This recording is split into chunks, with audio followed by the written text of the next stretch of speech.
Hi, this is Sophiakarpman, host of Dream Big Podcast Show. Place to learn, laugh, and grow. As we enjoy the excitement of Paris and Olympics, I thought it would be perfect to share one of our favorite interviews with a true champion. Eva got to talk with Greg Louganis, a four-time Olympic diving champion and one of the greatest divers ever. Greg's story is amazing. He started winning Olympic medals when he was just 16 and went up to win gold at many Olympics. He faced lots of challenges, but never gave up. His journey is all about working hard and being brave, which is perfect for this Olympic season. Thank you, Greg, for inspiring Eva and all of our big dreamers. Let's dive right into this episode. This is episode 419 of the Dream Big Podcast, and it's time to dream big. Welcome to the Dream Big Podcast Show. We're inspiring you to shoot for the moon, take aim and go. We bring to you amazing guests who truly love what they do. Every day they're living their dreams, and so can you. Dream big, take action to reach your goals. Are you pumped yet? It's showtime, let's rock and roll. Hi, it's evakarpman, and you're listening to the Dream Big Podcast Show.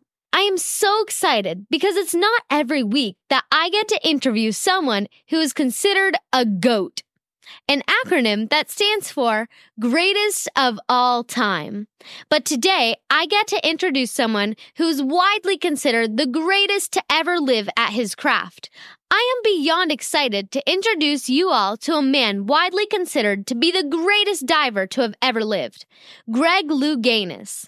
Greg took part in his first Olympic Games, the 1976 Montreal Games, at just age 16, and claimed silver in the 10-meter platform. 4 years later, he was firmly established as the world's best diver, but the United States boycott of the 1980 Moscow Games meant that he had to wait another 4 years to taste Olympic gold. At the 1984 Los Angeles Games, Greg found himself competing in front of his home crowd in California. He won the gold medal in both the 3-meter springboard and the 10-meter platform events. This made him the first Olympian in 56 years to achieve the spectacular double. He repeated this feat in the 1988 Summer Olympics, becoming the only man and the second diver in Olympic history to sweep the diving events in consecutive Olympic Games. Greg was so generous with his time, and we discussed wide-ranging topics from his childhood, dealing with bullying, his legendary training schedule, how he dealt with setbacks, and his work as an activist. We will be sure to include links to everything we discussed in this episode in our show notes. Without further ado, it's my honor to introduce the big dreamers to Greg Louganis. Let's roll the tape. Hi, Greg. Thank you so much for being on the Dream Big Podcast. Sure. Thanks for having me. Well, it's an honor to have you. And Greg, you are considered to be the greatest diver that has ever lived. And there's 6 billion people in the world. So very few people can say that they are the best ever at something. So today I really want to unpack your story because you were not born the best diver ever. That was a result of training and hard work over a lot of years. Can you share how you first discovered the world of diving? Because I know that when you were young, your mom enrolled you in dance and acrobatics. But how did you find out that you could be a diver? Well, I started doing dance and acrobatics when I was a year and a half. My sister was taking lessons, and so I snuck into the studio because I was given a coloring book and I couldn't stay in the lines, so I was more interested in what they were doing in the studio. So then at a year and a half, the teacher said that I could stay and see what I could learn. And my first performance on stage was when I was 3. I sang Dance With Me, and I did a little tap number. And then I got a partner, and then we started performing in recitals and plays and that sort of thing. And so then my partner went into gymnastics, and I followed her into gymnastics. And then when I was 8 years old, my parents had a pool built in our backyard. And so I was trying some of my gymnastic stunts off the diving board at home. And my mother didn't want me to kill myself, so she got me lessons that summer. And the first day out to lessons, the coach asked if I would join the club team. And I said, I'd think about it, because I mean, I had dance, I had acrobatics, I had gymnastics, and then diving. So I continued all of that until I was about 12. And I had Osney Slaughters, which is water on the knees. So my doctor said that that it would be best that if I quit the acrobatics and the dance and the gymnastics, but I could continue diving. So all of that energy that was focused on all these different, activities was focused in on one activity, and that's diving. And so a year later, I was world champion for my age group. And then 3 years after that, I was on my first Olympic team. Wow, that's amazing. And that's so incredible that your parents were so supportive of you. They noticed that you had a passion for acrobatics and the pool, and then helped you develop that by getting you lessons and mentors. Big dreamers, as you're developing passions at a young age, talk to your parents and ask them to get help training, because look where Greg is now. So I know from my research that while you excelled at diving, dance, and gymnastics as a child, you were not happy. You were adopted by your parents and had a darker skin tone than most of the kids at your school. You had trouble with reading and writing, and kids would bully you. Can you talk a little bit about the impact bullying had on your childhood and how you would advise kids who are being bullied today? Well, yeah. I mean, when I first started school, I stuttered. So I was in speech therapy, which set me apart. And then I'm dyslexic. I didn't know about dyslexia growing up. And I just knew that I didn't read like the other kids. And so I was teased, I was made fun of, called a lot of names. And it really kind of pushed me to focus on areas that were successful for me, which was the dance and the acrobatics and the gymnastics and diving. So I was focusing a lot of energy into that. And so, I mean, in some ways, in looking back, I'm not a, proponent of bullying, but in a sense, it gave me the strength, because I always, I wanted to prove to the bullies that, I was worth something. And so that was really, and that's, one of the things that my mother always told me is that, they're teasing you and they're bullying you because you can do some things that they can't, and they're jealous. So that is something that that kind of stuck with me, but also that motivation to excel in what I get a gift for.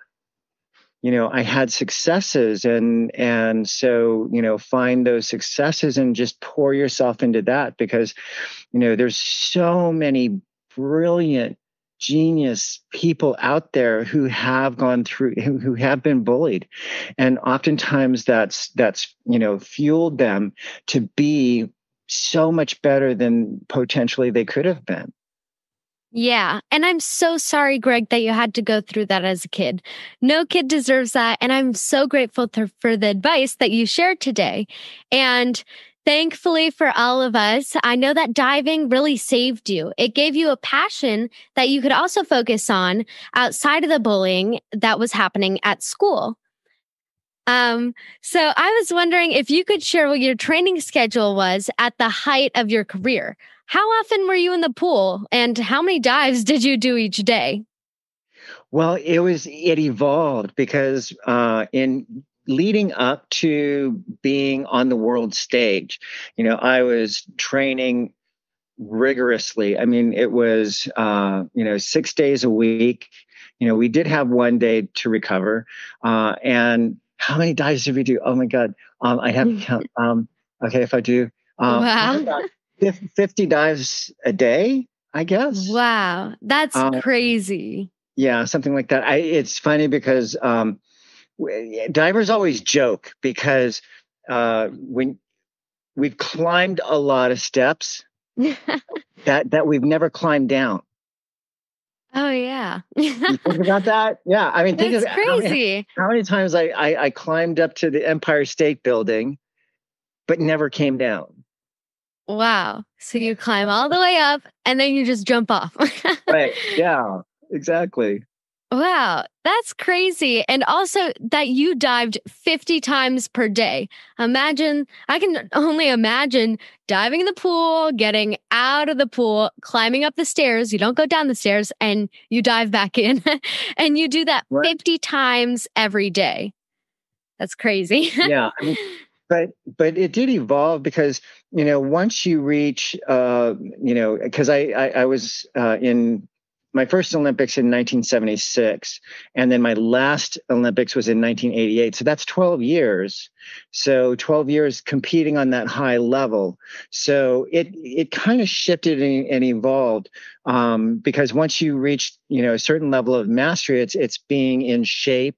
That's primary but you already have the muscle memory in your body that you don't necessarily have to do as many repetitions, possibly. Yeah. So it becomes more out of quality rather than quantity.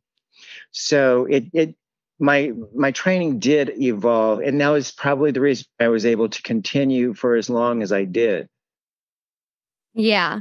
It's so inspiring, Greg, that because on the podcast, we talk about having big dreams, but achieving those dreams mean taking massive action, which is exactly what you did. And I can't think of a better example than what you just described. I want to talk to you about the feeling you have when you're diving. I mean, I've been to parks in like Mexico, like all those water parks where I dive off of, the small cliffs, like maybe 20 or 30 feet high. And to be honest, I'm just trying not to belly flop. So I'm watching your videos and you are very gracefully diving into the pool and doing all these amazing tricks.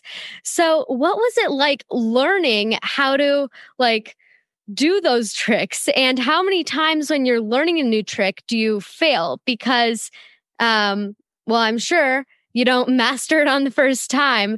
So how many times do you have to do those tricks before you actually nail it? Well, when you're first learning a dive, it's terrifying because you're jumping into the unknown. You don't know how it's going to go, if you're going to smack, if your nerves are going to get the better of you. So, so getting through that fear period of doing the dive and then getting more comfortable with the dive, it takes a while and quite a few repetitions. I think my coach said that when I was learning a new dive, I started doing my inward 3.5, back 3.5, reverse 3.5, which most other competitors weren't doing at that time. So in order to get that level of mastery, we kind of figured probably 100 dives, 100 repetitions of those particular dives, each one of them. Wow. To get to that place of mastery. So then we would schedule our training session to kind of meet that number, to address that so that I could have the confidence going into a world championship or an Olympic Games that it could be a dive that I knew I could do well. Yes. Well, there's an old saying, if you fall 5 times, then you got to get up 6. And I think that you take that to the extreme here because whenever you're learning something new and you're literally falling into the unknown, but you're pushing outside of your comfort zone and you can expect to fail at first, but you won't learn new skills and develop new tricks without being willing to put yourself out there and try, even if it does mean failing and falling. Yeah. And the thing is, it's interesting because in what I've learned in my life is that, when you start a new endeavor, when you start something new, you're not going to be good at it. But if you keep at it, if you have the interest, then you get better and better, So I kind of embrace that period of time because I know that I'm growing. that I know that I'm growing and I'm developing and I'm learning new skills. And I laugh at myself. It's like, oh my God, good thing I can dive, Yeah. And so I approach it that way. And if we approach things with fun and a sense of curiosity and with the heart of the heart of play, then we're more apt to kind of stick with it and hang in there and see how far we can get, in our journey. For sure. And I think that it's so important that you just got to keep on trying and get to where you want to be. And even when you think that you are a master at something, I believe that there's always room to grow. And speaking of mastery, I want to talk about mastery because you don't just complete the trick. You learn to master these tricks where even after you have contorted your body so many ways with all these flips and turns, you enter the water so gracefully without a big splash. How do you get from great to outstanding? Because I'm pretty sure that all Olympic divers are great, but you have something extra special. What are you thinking when you're diving? Well, it's funny because whenever I'm in a really tough situation, my last dive at the last Olympics, I was Shun Ni, who was 14, was leading the competition and by 3 points. And I knew that I had a higher degree of difficulty dive. But it's just I had competed against him before, and he always blew a dive for threes and fours. And the great sportsman that I was, I'm like, oh please, but briefly, right? So Yes. And I just had to laugh at myself for thinking that, because I don't have any control over what he does. And so then he does his inward 3.5, nails it. I heard the rip. Crowd went crazy. It was insane. And I had to remind myself that they're cheering for him and not against me. Because oftentimes we take those things so personally. And then the next thought that I had was, I always told myself in high stress situations that no matter what happens, my mother's still going to love me. Yes. And the funny thing is, I got this mental image in my head of my mother was at home. She wasn't in Seoul, Korea. And I had this mental image of my mother watching the competition at home on her sofa. And then I do this bomb of a dive, and the splash goes all the way up to the 10-meter platform. And my mother bouncing up and down, clapping and saying, oh, wasn't that a pretty splash, when we weren't supposed to make a splash? And it made me laugh. And, oftentimes in high stress situations, if we can bring ourselves to laugh at ourselves, to laugh at the situation, it takes the power out of that fear, the fear that, oh, what if this happens? And we start thinking, what if, to let go of that and just be able to do what we were trained to do what we know we can do, and also to believe in ourselves. That is so important. And I also read in an article that you listen actually to a song called Believe in Yourself. So I encourage all of the big dreamers out there to just laugh at the circumstance, find something to laugh at, and to be honest, I actually also always think of a song when I'm ever in a high stress situation or whatever. And it's very powerful, and it puts yourself in a powerful mindset. And I'm just thinking of myself up there on stage, and then do a belly flop on the water at the Olympics and laughing at myself. So I think that that's so important to put yourself in that state of mind. So when you do compete on public stage, and there isn't a more public arena than the Olympics, you do put yourself out there to fail and to even embarrass yourself, because in the 1988 Olympics, in one of your dives, you actually hit your head on the diving board. And that was a very scary moment for you and for everyone watching. But you did something remarkable after that. You kept on diving and still went on to win Olympic gold medals. So why did you not give up after you hit your head? And what can you teach our audience about continuing to push forward even when you have a setback? Well, when I hit my head on the springboard, that was devastating to me because, just the wind is knocked out of your sails. Your confidence is so shaken, and you feel like you're on unsteady ground. I really didn't, I viewed myself as a performer, not so much as a competitor. And I knew to get back up there, to get back up on the diving board, I really had to find the fighter in me. And so I found inspiration in a dear friend of mine, a young boy, Ryan White, who contracted HIV virus through his clotting factor. He was a hemophiliac, and he was fighting for the right for kids to the right to education, whether they're HIV positive or not. And so he was a fighter. So he was my inspiration. So I looked to that. But the other thing that I did is when I got up on the springboard, I set the fulcrum and I took a deep breath because I felt like my heart was beating out of my chest. Because when they announced the dive, the audience in my vicinity, you could hear an audible gasp. They were nervous because it was going in the same direction. And so I did that. I pounded my chest, took a deep breath, and then everybody started chuckling, and because they were going, "Oh my God, he's scared too," So it was, and I felt that everybody was in my corner and all that. Also, I'm a firm believer that you don't achieve greatness on your own.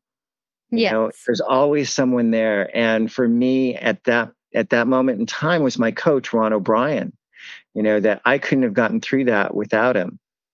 So, bringing laughter into it, it allowed it allowed me the ability to relax enough to do the dive the way that I knew how to do it, so that it takes that power out of that fear. And also, throwing yourself into the unknown. It's scary, but it can be exhilarating, Yeah. Yeah, I totally agree. And I really appreciate your honesty, Greg. And I think that you just got to keep on believing in yourself and find someone in your life that will help you keep on going forward. Because if you have the mindset that you believe in yourself, you will feel amazing. Even if you don't win the Olympics, the what do you call it? The thought that you kept on going and didn't stop there is just truly amazing. And I am very inspired by you because that is an incredible story. After your career, you have become a vocal advocate for the LGBT community and HIV/AIDS. I know for many years that you kept the fact that you were gay and HIV positive a secret, but made a courageous decision to come forward and speak your truth. Can you talk about how perceptions in society have changed over time towards the LGBT community and what it means to you to become an advocate for what you believe in? I think we've come a long way. To step up, I knew in my heart that was the next step for me. I really don't view myself as an activist per se. I'm just a human being expressing myself and sharing with the world who I am, and that can be scary. because, we all want to be accepted and all that. But also, for me to step forward, it opens up the conversation, surrounding the LGBTQAI community, and also, learning, because it's all about learning, because we fear what we don't know. So Yes. if we know better, we do better. Just like Oprah said, when we know better, we do better. And so when we're educated, about HIV/AIDS, we're educated about sexual identity, all of those things, it begins to take away the stigma. But people have to be open-hearted to be able to, to listen with an open heart. And once they do, then it really makes a tremendous shift in a positive direction towards love. Well, Greg, you have inspired people all around the world to embrace their identity, and you have made a difference in the lives of so many people. So thank you for all that you do. Well, thank you. I know that mostly we talked about your Olympic career in this interview, but I know that you're still very active as a coach. Can you share what you're up to these days? Well, I'm the sports director for the Red Bull Cliff Diving World Series. And so, it's wonderful being there to be an advocate and supporter of all the athletes that are on the tour. I was also athlete mentor for the Olympic diving team in preparation for London and Rio. A lot of the athletes now are in the wings waiting for Tokyo. So hopefully that will happen, and they can realize their dreams. Well, that's amazing, Greg, that you're able to take what you have learned over your life and help others in their journey. I'm sure it feels very rewarding to give back in that way. Definitely. I was wondering, I have a few last questions before we part, but what is your big dream for the future? What do you hope to do next? Well, I've been doing some online stuff. I've got a course, meditation in motion, which is really the cornerstone of my success, because I was taught visualization when I was 3 years old. That was my first performance on stage, and I was taught visualization. So I'm teaching those tools of, being aware of your breath, getting into your body, and then visualization, and I do it as a game.